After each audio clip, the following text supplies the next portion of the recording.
आइए स्टूडेंट्स, आज के इस वीडियो में हम लोग एनसीईआरटी कक्षा 9 विषय गणित के अध्याय 4 का एक बहुत ही महत्वपूर्ण टॉपिक है दो चरों वाले रैखिक समीकरण का आलेख, यानी कि graph of a linear equation in two variable. तो आज हम लोग किसी भी दो चरों वाले रैखिक समीकरण का ग्राफ खींचना सीखेंगे कि कैसे हम लोग ग्राफ खींचते हैं, और उससे संबंधित फिर कुछ महत्वपूर्ण बातें भी हम लोग सीखेंगे जो कि आपका एग्जाम में पूछा जा सकता है ऑब्जेक्टिव के भी रूप में। ठीक है, तो चलिए हम लोग अब शुरू करते हैं टॉपिक को। तो यहाँ पर हमें आज सीखना है दो चरों वाले रैखिक समीकरण का आलेख यानी ग्राफ कैसे खींचेंगे। उसके लिए हम एक सवाल लिए हैं, x + 2y = 6 का आलेख खींचिए। ऐसा सवाल आपसे पूछा जा सकता है कि दो चर वाला रैखिक समीकरण दे दिया जाएगा और इसका ग्राफ खींचना रहेगा, तो कैसे ग्राफ खींचेंगे। तो देखिए, सबसे पहला काम क्या करना होता है आपको, किसी भी दो चरों वाले रैखिक समीकरण का अगर ग्राफ खींचना है तो उसके लिए आपको उसका हल निकालना है। तो कितना हल, कम से कम दो, मिनिमम दो से कम हल में आप ग्राफ नहीं खींच सकते। और देखिए एक बात कि किसी भी दो चरों वाले रैखिक समीकरण का जो ग्राफ होता है वो एक सरल रेखा होता है, जो ऐसा हो सकता है, ऐसा हो सकता है, ऐसा हो सकता है, कोई भी एक सरल रेखा। तो कोई भी रेखा को खींचने के लिए कम से कम आपको दो बिंदुओं की तो जरूरत पड़ती है, तभी तो आप खींच सकते हैं सही दिशा में। तो इसीलिए कम से कम दो हल तो निकालना जरूरी है। और अगर आपको मन हो कि नहीं दो से ज़्यादा हल निकाल के भी ग्राफ खींचे तो भी आप कर सकते हैं, तीन हल निकाल करके, चार हल निकाल करके भी आप ग्राफ खींच सकते हैं। तो दो हल में क्या होता है कि सावधानी बरतनी पड़ती है, क्योंकि एक भी अगर हल में कुछ भी गलती आ गया आपका तो पूरा का पूरा ग्राफ क्या हो जाएगा, गलत हो जाएगा। और तीन हल अगर आप निकालते हैं तो अगर गलती कहीं हुआ तो आपका पकड़ में आ जाएगा, क्योंकि जो तीन हल होगा तीनों एक ही रेखा पर स्थित होगा। तो मान लीजिए एक गलत हो जाएगा, एक यहाँ आ गया, एक यहाँ आ गया, एक यहाँ आ गया, तो आपका ग्राफ ऐसे जाएगा, ये छूट जाएगा इधर उधर, तो आपको पता चल जाएगा कि ये जो है ग्राफ हमारा क्या है, गलत है। तो इसीलिए जो है आप तीन हल कम से कम निकाल लेंगे तो आपका ग्राफ एकदम एग्जैक्ट सही होगा, और दो से भी आपका काम चल जाएगा, बशर्ते हल जो है एकदम सही होना चाहिए। ठीक है, तो चलिए हम लोग इसी सवाल से सीखते हैं कि कैसे हम लोग दो चरों वाले रैखिक समीकरण का आलेख खींचेंगे। चलिए हम लोग शुरू करते हैं आलेख खींचना। तो उसके लिए सबसे पहले हमें समीकरण का हल निकाल के रखना होगा, और उसके लिए हम लोग एक टेबल बना लेंगे। तो ये जो समीकरण दिया रहेगा उसको लिख लेंगे, x + 2y = 6 है, और इस तरह से एक टेबल भी हम लोग बना लेंगे।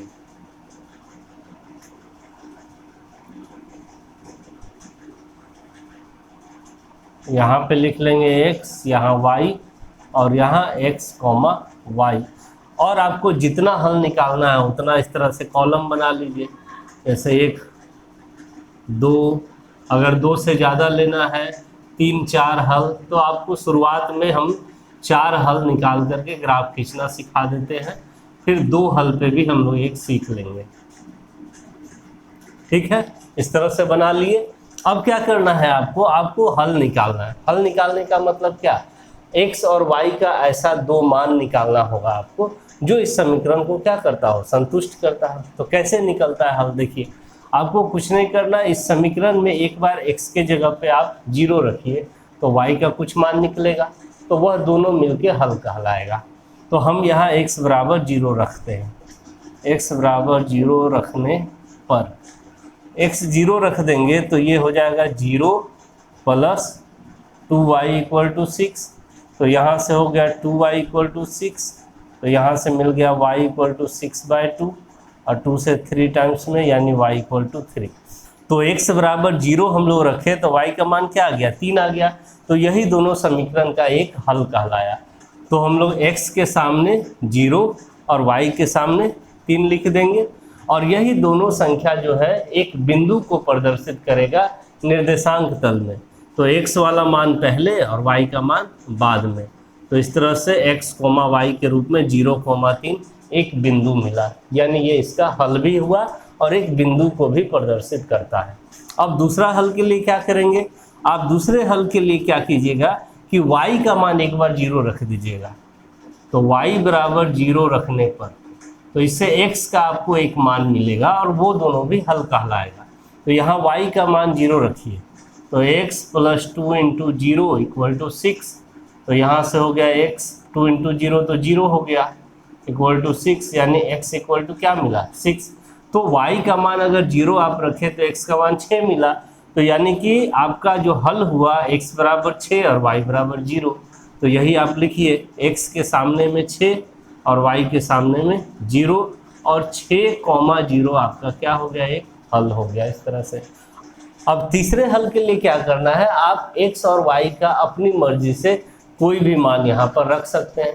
जैसे x का कोई मान रखेंगे तो y का मान निकलेगा, ठीक है। तो कोई भी आप मान x का रख सकते हैं, लेकिन ध्यान सिर्फ इतना रखना है कि ऐसा मान रखिएगा कि y का जो मान आए वो पूर्णांक में आ जाए, क्योंकि पूर्णांक में अगर आता है तो बिंदु को प्रदर्शित करने में आसानी होगा आपको, और अगर पूर्णांक में नहीं आता है, परिमेय संख्या के रूप में आ जाएगा, तब थोड़ा परेशानी हो जाता है। इसीलिए ये ध्यान रखना है। तो अब समझिए क्या हम बताना चाह रहे थे। अगर x का मान आप अपनी मर्जी से यहाँ 1 रखते हैं, थोड़ी देर के लिए समझिएगा, x का मान क्या रखते हैं 1, तो y का मान क्या निकलेगा देखिए। तो यहाँ हो जाएगा 1 और यहाँ हो जाएगा प्लस 2y = 6। तो यहाँ से हो जाएगा 2y = 6 - 1, यानी कि 2y = 5। तो y = क्या आ गया 5/2। तो 5/2 यानी कि 2.5 आएगा दशमलव में। तो ऐसा सब जो संख्या आएगा, इसको फिर आपको प्रदर्शित करना मुश्किल हो जाएगा थोड़ा सा, क्योंकि अब पॉइंट में आ गया तो आपको पॉइंट में ढूंढना होगा कहाँ पर ये 2.5 है। फिर अगर उसी तरह से कोई और भी परिमेय संख्या अलग टाइप का आ गया, 10/3 आ गया, तो ये सबको प्रदर्शित करना थोड़ा सा मुश्किल हो जाता है। तब आपका यही टारगेट रहेगा कि ऐसा संख्या को आप न रखें, इसको आप रफ में कीजिएगा। तो अगर ऐसा आ जाता है परिमेय संख्या के रूप में तो आप छोड़ देंगे, वहाँ पर आप कोई और दूसरा संख्या सोचिएगा कि क्या रखा जाए ताकि y का मान जो है पूर्णांक में आ जाए, ठीक है। ऐसा ही करना है। तो चलिए हम लोग फिर अब x का मान कोई दूसरा संख्या रखते हैं। तो चलिए यहाँ पर x का मान हम 2 रखते हैं। तो x = 2 रखने पर, तो 2 रखने पर देखिए क्या मिलेगा आपको, यहाँ हो जाएगा 2 + 2y = 6। तो यहाँ से हो जाएगा 2y = 6 - 2, क्योंकि 2 इधर प्लस में उधर गया तो माइनस में। तो 2y = 6 - 2 4। तो y = हो गया 4/2, 2 से 2 टाइम्स में कैंसिल, तो 2। तो इस तरह से आपको y का वैल्यू जो मिला वो क्या मिला, एक पूर्णांक मिला। तो ऐसा ही मान हम बोल रहे हैं कि आपको रखना है x का, जिससे कि y का मान क्या मिल जाए, पूर्णांक। तब पॉइंट को निर्देशित करना आसान हो जाएगा। तो हम लोग यहाँ पर x का मान 2 रखेंगे, तो y का भी 2 ही आया है, तो यहाँ भी 2 लिख देंगे। तो इस तरह से पॉइंट हो गया 2,2, ठीक। अब x का एक और मान रख लेते हैं कोई भी। तो x बराबर हम रख लेते हैं, कुछ माइनस में भी रख सकते हैं आप, जरूरी नहीं कि हमेशा प्लस में ही रखें। -2 रख देते हैं, -2 रखने पर। तो देखिए -2 रखने पे क्या मिल रहा है, यहाँ x के जगह पे -2 हो जाएगा, प्लस 2y = 6 हो गया। तो यहाँ से 2y = हो जाएगा 6 + 2, क्योंकि ये माइनस में उधर गया तो प्लस में। तो यहाँ से 2y = 8 हो गया। तो y = हो गया 8/2, यानी कि 4। तो y का मान कितना आ गया, 4 आ गया। तो x का मान आप -2 रखे तो y 4 आ गया। तो x के सामने -2 और y के सामने 4, और आपका पॉइंट हो गया -2,4। तो इस तरह से आपको 4 पॉइंट मिल गया। लेकिन आपको हमेशा ग्राफ में 4 पॉइंट निकालने की ज़रूरत नहीं है, आप कम से कम 2 निकाल लेंगे तो आपका ग्राफ बन जाएगा। तो चूंकि ये शुरुआत है, इसीलिए आपको हम 4 पॉइंट्स निकाल करके दिखा रहे हैं कि ग्राफ जो है आपका कैसा बनता है, ठीक है। तो इसका स्क्रीनशॉट आप लोग ले लीजिए। अब हम लोग ग्राफ बनाते हैं। तो चलिए अब हम लोग ग्राफ बनाना सीखते हैं। तो जो जो पॉइंट्स हम लोग निकाले थे उसे मैंने यहाँ पर लिख दिया है। तो अब इसके लिए आपको क्या करना है, आपको एक निर्देशांक तल बनाना है, यानी कि एक तल में x अक्ष और y अक्ष सबसे पहले बना लेना है। तो x अक्ष और y अक्ष हम लोग बना लेंगे। उसके लिए 2 परपेंडिकुलर यानी लंबवत रेखा हम लोग इस तरह से बनाते हैं।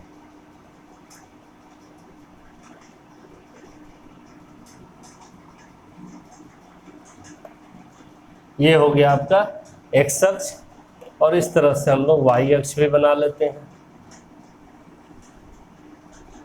और ये हो गया आपका वाई अक्ष। ठीक है, एक्स इधर लिख देंगे, इधर एक्स डैश, इधर वाई, और यहाँ वाई डैश।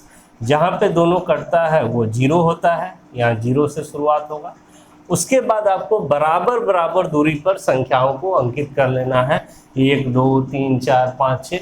तो आप देख लीजिए कि x का जो मान है धनात्मक में कहाँ तक गया है सबसे बड़ी संख्या, और ऋणात्मक में कहाँ गया है, वहाँ तक आप कम से कम वहाँ तक अंकित कर ही लीजिए, और उससे ज़्यादा भी 1 2 कर सकते हैं।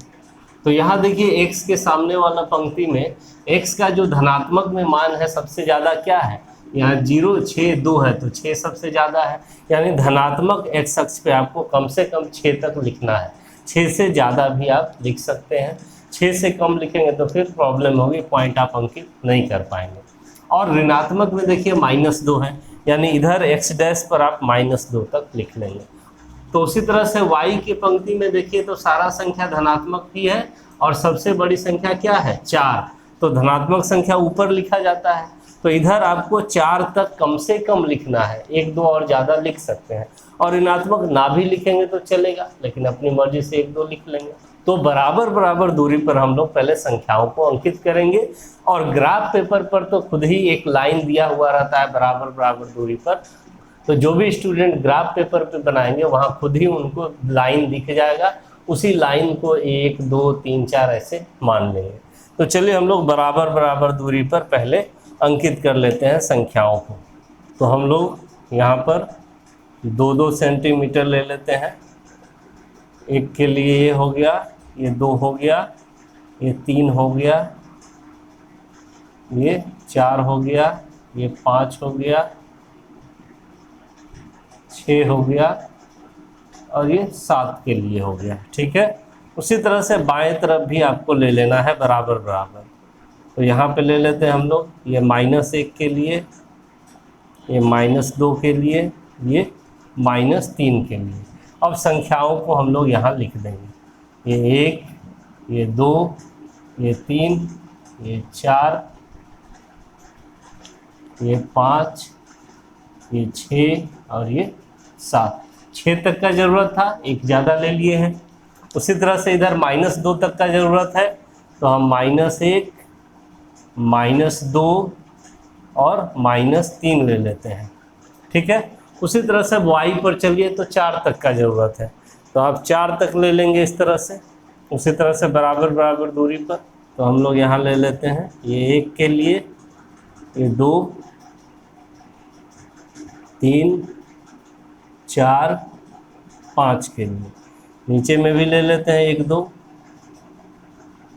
1 2, तो ये हो गया आपका 1 2 3 4 5, और ये नीचे -1 -2 हो गया। अब हमारा काम है कि जो बिंदु है इन सारे बिंदुओं को आप पहले अंकित कीजिए, कहाँ कहाँ पर है। तो पहला बिंदु देखिए क्या है 0,3, यानी x निर्देशांक 0 है तो वो y अक्ष पर ही होता है वैसा बिंदु, और y का मान आपका 3 है तो 3 पर चले जाइए, तो यही वाला बिंदु हो जाएगा आपका कौन सा 0,3 बिंदु। ठीक है, उसके बाद दूसरा बिंदु 6,0, यानी y निर्देशांक 0 है तो वो x अक्ष पर होगा, और x का मान कितना है 6, तो यहाँ पर आ जाइए, यही वाला बिंदु हो जाएगा 6,0। ठीक, तीसरा बिंदु 2,2 है, यानी x का भी मान 2 है और y का भी मान 2 है, तो x का मान 2 है तो x अक्ष पे 2 पे आ जाइए, और y का भी मान 2 है तो y अक्ष पे भी 2 पे आ जाइए। अब इस दोनों से आप लंबवत रेखा खींचेंगे, जहाँ पर कटेगा वही बिंदु हो जाएगा 2,2। तो उसके लिए हम लोग स्केल का यूज करेंगे, और इस तरह से मिला रहे हैं।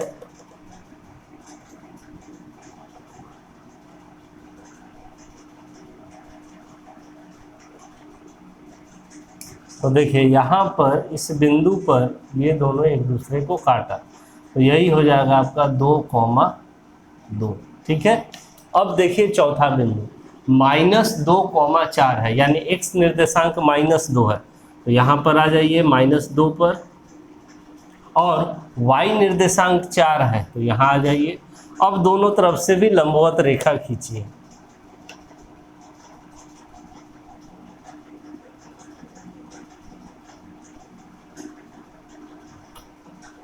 और 4 से भी, जहाँ पे कटेगा दोनों वही बिंदु आपका हो जाएगा -2,4, -2,4 यही बिंदु होगा। अब इन चारों बिंदुओं को आप प्लॉट कर लिए, अंकित कर लिए, तो चारों को मिलाते हुए आप देखिए एक सरल रेखा आपका खींचा जाएगा। इस तरह से स्केल की सहायता से आप रखेंगे यहाँ पर,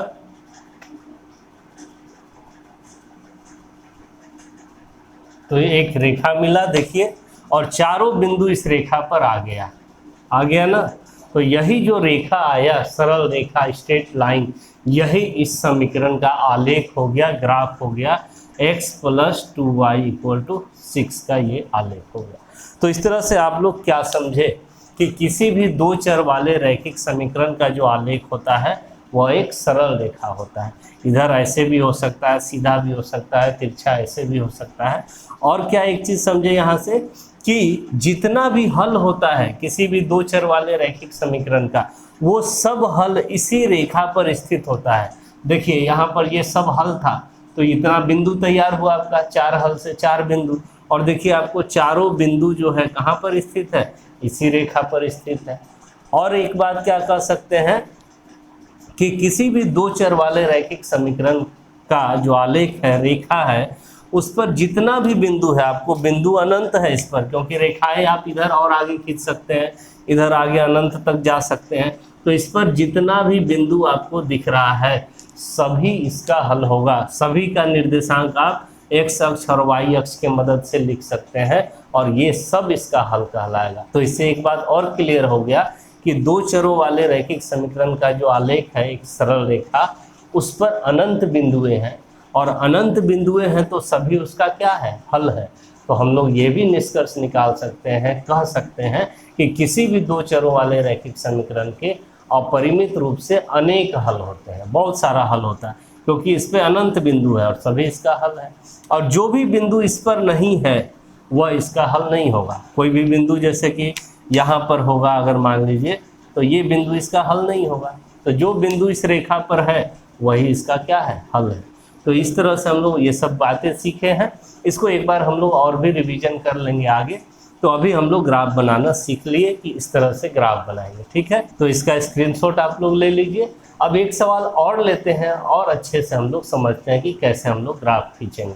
तो आइए अब हम लोग एक और सवाल लेते हैं और इसका भी आलेख खींचते हैं, यानी कि ग्राफ खींचते हैं। तो यहाँ पर प्रश्न है कि x + y = 7 का आलेख खींचिए। ये भी दो चर वाला रैखिक समीकरण है, तो चलिए इसका भी आलेख हम लोग खींचते हैं। तो उसके लिए क्या करना है, सबसे पहले समीकरण को आप लिख लेंगे, x + y = 7।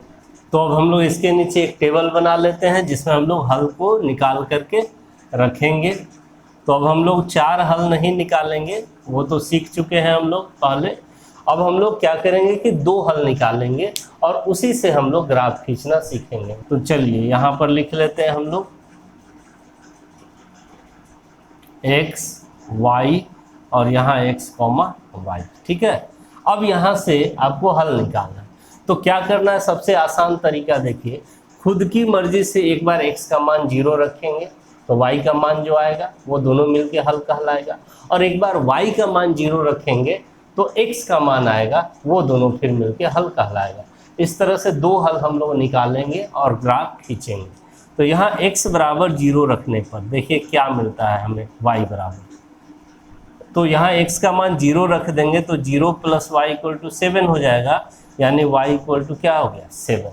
तो इस तरह से आपको एक हल मिला, x का मान 0 और y का 7, और जो पॉइंट बना, बिंदु बना, वो 0,7 बन गया, ठीक है। अब एक बार y = 0 रख दीजिए। y = 0 रखने पर, तो y 0 रखेंगे तो x + 0 = 7 हो जाएगा, यानी कि x = 7 हो गया। तो देखिए हल क्या हुआ, x = 7 और y = 0। तो x के सामने 7 लिख देंगे और y के सामने 0। तो इस तरह से आपका जो पॉइंट बना 7,0 बना, 2 पॉइंट मिल गया इस तरह से 0,7 और 7,0, और इसी से हम लोग इसका आलेख अब आसानी से खींच लेंगे। तो चलिए हम लोग शुरू करते हैं आलेख खींचना। तो इसके लिए सबसे पहले हम लोग एक्स अक्ष और वाई अक्ष बना लेंगे। तो यहाँ पर हम लोग एक क्षैतिज रेखा खींच लेंगे जो एक्स अक्ष हो जाएगा,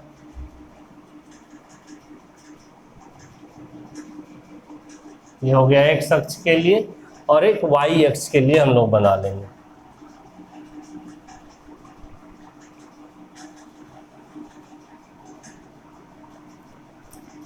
तो ये हो गया आपका एक्स, इधर एक्स डैश, इधर हो गया वाई, और ये वाई डैश, और यहाँ पे आपका 0 रहेगा। ठीक है। अब देखिए x का मान, आप संख्या इसके पंक्ति में 0 है और 7 है, तो अधिकतम क्या है 7, यानी आप धनात्मक x अक्ष पर 7 तक अंकित कर लीजिए, 1 से लेके 7 तक। आप 8 भी कर सकते हैं, 9 भी कर सकते हैं, 7 से ज़्यादा आपको कर लेना है, 7 से कम नहीं। तो यहाँ पर हम लोग 1 से लेकर के 7 तक को अंकित कर लेते हैं।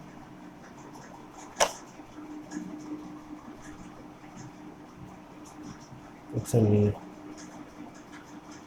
1 2 3 4 5 6 7, इधर ऋणात्मक में भी 1 2 ले सकते हैं, 1 2। तो इस तरह से हम लोग 1 2 3 4 5 6 7 तक कर लिया अंकित। ज़्यादा भी कर सकते हैं, ना भी करें तो 7 तक करना है। उसके बाद इधर आते हैं तो -1 और ये -2। अब चलते हैं y पर। तो y के सामने देखिए यहाँ भी आपको दिख रहा है संख्या, धनात्मक में 7 है, ऋणात्मक में तो कुछ नहीं है। तो ऊपर में आपको इसी तरह से फिर 7 तक अंकित कर लेना है, बराबर बराबर दूरी पर करना है। 1 2 3 4 5 6 7, और नीचे कर लेते हैं हम लोग 1 2। इधर भी हम लोग अंकित कर लिए।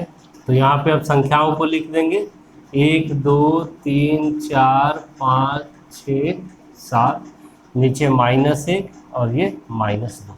इस तरह से हम लोग कर लिए। अब आपको क्या करना है, पॉइंट को पहले अंकित कीजिए, बिंदु को। तो 0,7 पहला बिंदु है, तो x निर्देशांक 0 है तो वह y अक्ष पर होगा, और y निर्देशांक 7 है तो y अक्ष पे आप 7 पे चलिए। तो यहाँ है, तो यही वाला बिंदु हो जाएगा आपका 0,7। ठीक है। दूसरा बिंदु देखिए 7,0। अब की y निर्देशांक 0 है तो यह x अक्ष पर होगा, और x निर्देशांक 7 है तो x अक्ष पर 7 पर चलिए, यहाँ पर है, इसी बिंदु का नाम हो जाएगा 7,0। अब इस दोनों बिंदु को मिलाते हुए हम लोग एक रेखा खींच सकते हैं, यही ग्राफ हो जाएगा इस समीकरण का।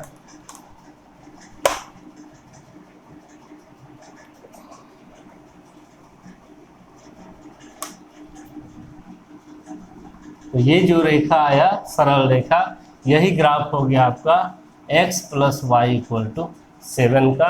तो इसी तरह से आपसे अगर एग्जाम में पूछा जाएगा तो आप 2 पॉइंट इसी तरह से निकाल लेंगे, x का मान 0 रख के y का मान, और y का मान 0 रख करके x का मान, 2 हल, और इसी दोनों से आप खींच देंगे ग्राफ, आपका आंसर एकदम कंप्लीट सही हो जाएगा। ठीक है।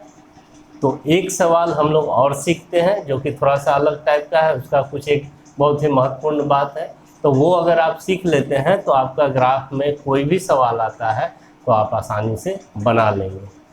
तो चलिए हम लोग अब आगे बढ़ते हैं। तो चलिए अब हम लोग समझते हैं इस बात को कि y = mx के रूप के समीकरण का आलेख एक रेखा होती है जो सदैव मूल बिंदु से होकर जाती है। यानी कि अगर इस रूप का कोई भी समीकरण आपको दिया जाता है ग्राफ खींचने के लिए कि इसका आलेख खींचिए, तो इसका जो ग्राफ होगा, आलेख होगा, वह हमेशा मूल बिंदु से होकर गुजरती है। और मूल बिंदु क्या होता है, जहाँ पर x अक्ष और y अक्ष एक दूसरे को काटते हैं, वही मूल बिंदु होता है। तो तो y equal to m x के रूप का समीकरण का मतलब कैसा समीकरण, देखिए आप m के जगह पर कोई भी संख्या रखिए तो y equal to m x के रूप में आपको एक समीकरण मिलेगा दो चरों वाला। जैसे कि m के जगह पे हम 2 रख देते हैं तो y इक्वल टू हो जाएगा 2x, तो यह एक दो चर वाला रैखिक समीकरण होगा। तो इसका जब आलेख आप खींचिएगा तो यह हमेशा मूल बिंदु से होकर ही जाएगा।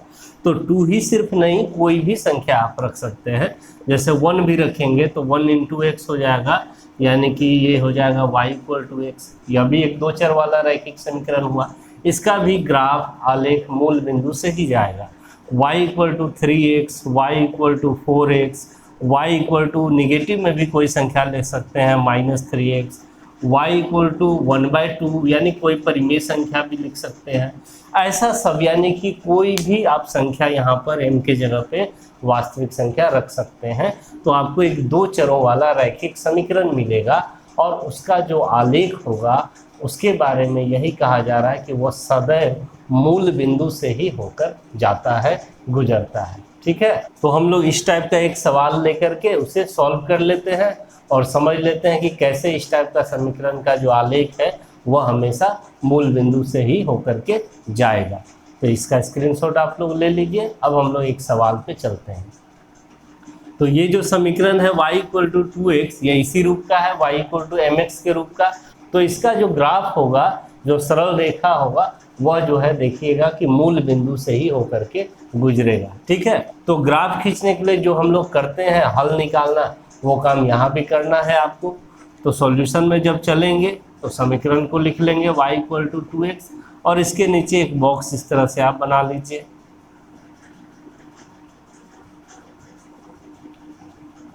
ये हो गया x, ये y और ये x, y। ठीक है, अब यहाँ पर आपको बताया कि x का मान क्या रखना है, 0, तो y का मान आपको मिलेगा और वही दोनों उसका हल कहलाएगा। तो देखिए यहाँ x बराबर 0 रखने पर आपको y का क्या मान मिलता है, x का मान 0 रखिए तो y इक्वल टू हो जाएगा 2 इंटू 0, यानी कि y इक्वल टू क्या हो गया, 0 हो गया। तो इस तरह से आपका जो हल आया, क्या आया, x बराबर 0 और y बराबर 0। तो यहाँ x के सामने भी 0 और y के सामने भी 0, तो 0,0 जो है एक इसका क्या हुआ, हल हुआ। तो इस तरह से आप समझ सकते हैं कि ऐसा कोई भी समीकरण होगा तो आप जैसे ही x का मान 0 रखेंगे तो y का भी मान क्या आएगा, 0। तो 0,0 जो है इसका एक हल हो जाता है, जो कि मूल बिंदु का निर्देशांक होता है। 0,0 मूल बिंदु का निर्देशांक होता है।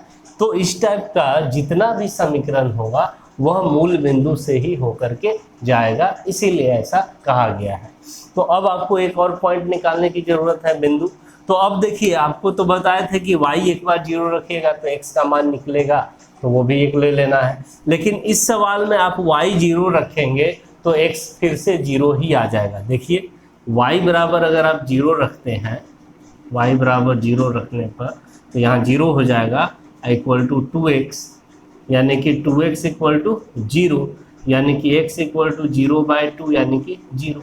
तो ये तो फिर से यही बिंदु आ गया, x का मान 0 और y का मान 0, यही चीज़ हो जाएगा। इसीलिए आपको ये बिंदु नहीं रखना है। अब इसके अलावे कोई आप एक अलग संख्या x का मान सोचिए और तब एक बिंदु आपको एक अलग मिलेगा। तो ये वाला नहीं चलेगा क्योंकि इससे आपका यही वाला बिंदु आ गया। तो यहाँ पर आप x का मान कोई भी एक अलग संख्या रखिए, 1 रखिए, 2 रखिए, 3 रखिए, कोई भी एक संख्या आप रख करके y का मान निकाल सकते हैं। तो हम लोग x का मान यहाँ पर 1 रख देते हैं। तो x बराबर 1 रखने पर देखिए y बराबर क्या मिलेगा, तो y बराबर हो जाएगा 2 गुना 1 यानी कि 2। तो इस तरह से आपको एक हल मिला, x का मान 1 और y का मान 2, और जो बिंदु हुआ वो हो गया 1,2। तो इस तरह से आपको 2 बिंदु मिल गया। अब इसी दोनों बिंदु से आप इसका आलेख ग्राफ खींच सकते हैं। ठीक है, तो चलिए अब हम लोग इसका ग्राफ खींचते हैं। तो ग्राफ खींचने के लिए हम लोग सबसे पहले x अक्ष और y अक्ष बना लेंगे।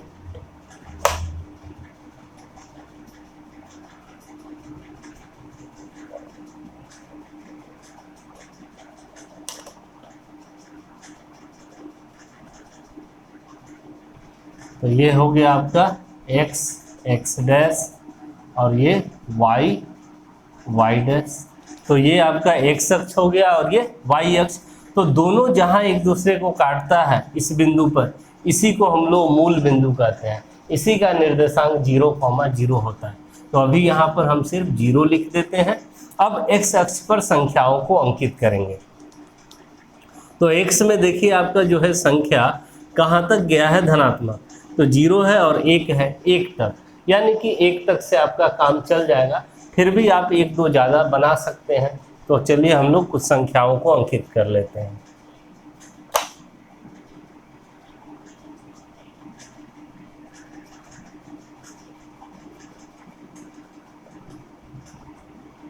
तो इस तरह से 2-2 संख्या हम लोग ले लिए। ये हो गया 1, ये हो गया 2, ये हो गया -1 और ये -2। अब आगे बढ़ते हैं y अक्ष पे। तो देखिए जो y में है पंक्ति, उसमें संख्या एक 0 और एक 2। तो आप धनात्मक y अक्ष पर 2 तक चलेंगे तो आपका काम हो जाएगा। तो 2 तक है तो आप 3 तक बना लीजिए। तो चलिए हम लोग 3 तक कर लेंगे अंकित। तो 1 हो गया ये दूसरा और ये तीसरा। नीचे भी ऋणात्मक में 1-2 कर लेते हैं।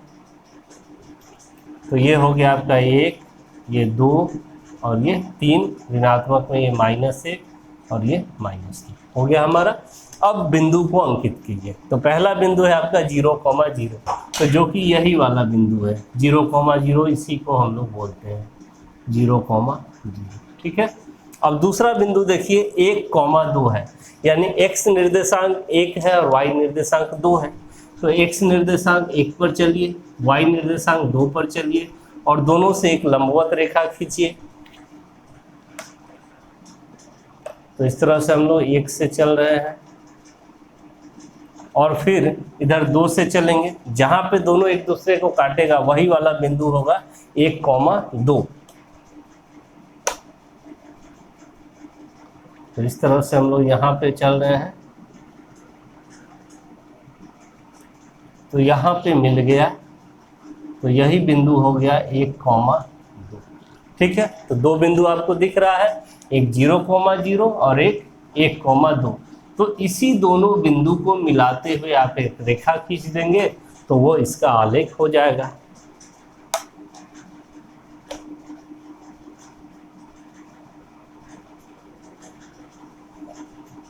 तो इस तरह से हम लोग खींच दिए एक रेखा। तो ये जो रेखा हुआ ये इसी समीकरण का हो गया, y = 2x का आलेख हो गया। तो आप लोग देखें कि इसका जो आलेख है वो कहाँ से गुजर रहा है, मूल बिंदु से होकर के गुजर रहा है। तो ऐसा इस रूप का जितना भी समीकरण होगा सभी कहाँ से गुजरेगा, मूल बिंदु से ही होकर के गुजरेगा। तो आपसे ऑब्जेक्टिव के रूप में भी ये सवाल पूछा जा सकता है। तो यहाँ तक हम लोग 2 चरों वाले रैखिक समीकरण का आलेख बनाना सीख चुके हैं। अब इससे संबंधित कुछ मुख्य बातें हैं, तो चलिए उसे भी हम लोग देख लेते हैं। तो इसका आप लोग स्क्रीनशॉट ले लीजिए और हम लोग अब आगे बढ़ते हैं। तो अब हम लोग ग्राफ बनाना सीख चुके हैं। तो उस ग्राफ से संबंधित कुछ महत्वपूर्ण बातें हैं जो आप लोगों को याद रखनी चाहिए, एग्जाम में पूछा भी जा सकता है ऑब्जेक्टिव के रूप में। तो चलिए उसे हम लोग समझ लेते हैं कि क्या क्या मुख्य बातें हैं। तो पहला ये है कि 2 चरों वाले रैखिक समीकरण का आलेख एक सरल रेखा होता है। हमेशा 2 चरों वाले रैखिक समीकरण जो होता है उसका जब भी आलेख खींचा जाएगा यानी कि ग्राफ खींचा जाएगा तो वो एक क्या होता है, सरल रेखा होता है, स्ट्रेट लाइन होता है। तो दूसरा देखते हैं हम लोग, समीकरण का प्रत्येक हल ए बी उस रेखा पर स्थित होता है। तो देखिए किसी भी 2 चरों वाले रैखिक समीकरण का जब हम हल निकालते हैं तो हमें 2 संख्याएं मिलती है, एक x का मान और एक y का मान, जो कि उस समीकरण को संतुष्ट करता है। तो यहाँ लिखा हुआ है x बराबर a और y बराबर b, कोई भी 2 संख्या। और इस हल को हम एक बिंदु के रूप में अगर प्रदर्शित करते हैं तो इसे ब्रैकेट में इस तरह से लिखा जाता है a, b। तो समीकरण के जितने भी हल होंगे वो एक बिंदु को प्रदर्शित करेंगे और वो बिंदु कहाँ पर स्थित होगा, तो उसी समीकरण के आलेख पर स्थित होगा, यानी कि ग्राफ पर स्थित होगा। ठीक है। तो चलिए तीसरा पॉइंट समझते हैं। रेखा पर स्थित प्रत्येक बिंदु a, b समीकरण का एक हल x बराबर a y बराबर b होता है, और जो बिंदु स्थित नहीं है वह हल नहीं होता है। तो इससे हम लोग क्या समझे, तो इससे ये बात समझ रहे हैं कि कोई भी दो चरों वाले रैखिक समीकरण का अगर हम ग्राफ खींचते हैं यानी कि आलेख बनाते हैं तो वह एक सरल रेखा बनता है, और उस सरल रेखा पर का प्रत्येक बिंदु हम लेते हैं तो वह उस समीकरण का हल कहलाता है, और जो भी बिंदु उस रेखा पर स्थित नहीं होगा वह उस समीकरण का हल नहीं कहलाएगा। यही बात इसमें बोला गया है। और चौथा देखते हैं हम लोग, एक रेखा पर अनंत बिंदुएं होती हैं और प्रत्येक बिंदु समीकरण का एक हल होता है, अतः दो चरों वाले रैखिक समीकरण के अपरिमित रूप से अनेक हल होते हैं। तो देखिए यहाँ पर बोला गया है कि एक रेखा पर अनंत बिंदुएं होती है। हम लोग जानते हैं क्योंकि रेखा का तो कोई अंत नहीं होता है, तो उस पर बिंदुएं भी कितनी होंगी, अनेक होंगी, अनंत होगी, बिंदुओं का भी कोई अंत नहीं है। तो उस रेखा पर का प्रत्येक बिंदु उस समीकरण का क्या कहलाता है, हल कहलाता है। जिस भी समीकरण का वो ग्राफ रहेगा, रेखा रहेगा, तो प्रत्येक बिंदु उस समीकरण का हल कहलाएगा। तो एक रेखा पर बिंदुएं अनंत हैं, तो इसका मतलब हम ये भी कह सकते हैं कि कोई भी दो चर वाले रैखिक समीकरण के अपरिमित रूप से अनेक हल होते हैं, क्योंकि उसका ग्राफ एक रेखा होगा और रेखा पर अनेक बिंदुएं होंगी, और अनेकों बिंदुएं जो है वो उसका क्या है, हल है। इसीलिए हम लोग कह सकते हैं कि किसी भी दो चरों वाले रैखिक समीकरण के अपरिमित रूप से अनेक हल होते हैं। तो ये कुछ मुख्य बातें थी जो आप लोगों को याद रखनी चाहिए। तो आप लोग इसका स्क्रीनशॉट ले लीजिए, और वीडियो अगर अच्छा लगा हो, समझ में आया हो तो लाइक करें, शेयर करें, और न्यू अपडेट्स के लिए मेरे चैनल को भी सब्सक्राइब कर लें। Thank you.